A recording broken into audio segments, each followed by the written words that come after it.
These are quick tips for the Archimonde encounter in Hellfire Citadel.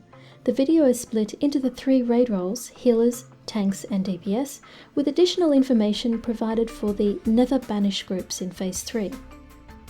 During Phase 1, there are 4 main abilities that the entire raid should watch for. The first ability is Shadowfell Burst, when a player is knocked high into the air. Stack beneath them in order to split the fall damage. The second ability is Allure of Flames, when Archimonde drops fire under everyone's feet. Move as a whole unit as directed by your raid leader. This will either be in a large circle around the outskirts of the area, or back and forth between 2 sets of raid markers. The latter strategy is featured in this video. The third ability is Doomfire. Kill the flaming orb when it spawns, and kite the fire away from players if fixated. The fourth ability is Light of the Naru, when golden orbs will spawn. Walking into them will buff anyone within 15 yards. During Phase 2, there are 2 main abilities that the entire raid should watch for. The first is Shackled Torment, when 3 players will be chained. Affected players should break the chains by running 30 yards away from their anchor points. Do so one at a time, following the order in which the chains were applied. The second ability is Wrought Chaos, when an arrow will link 2 players together.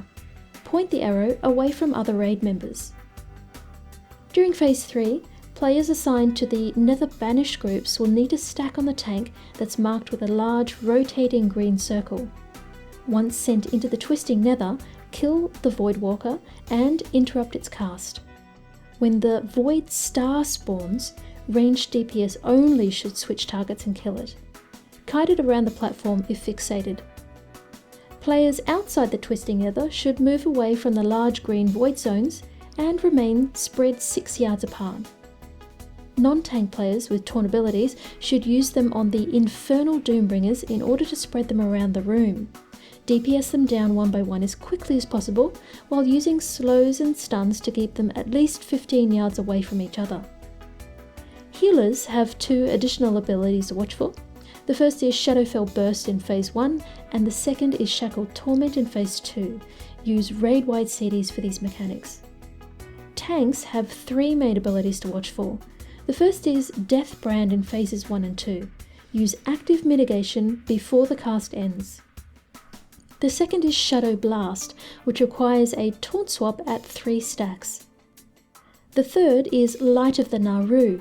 Stand within 15 yards of the golden orbs in order to receive the Shadow Protection buff when they're activated. During Phases 1 and 2, move the boss as directed for Allure of Flames. When Phase 3 starts, move Archimonde to a clear area. The Banished tank should move to the edge of the room before being teleported into the Twisting Nether. Once there, taunt and tank the Voidwalker. DPS have a metric crap ton of abilities to watch for, which have been outlined at the start of this video. The DPS kill priority is Doomfire Spirits, Hellfire Deathcaller, Living Shadow, Overfiends or Dreadstalkers, the Infernals, and finally Archimonde. Interrupts should happen during the Overfiends' Flames of Argus. Best of luck with this long encounter, and may the Loot Lords be with you.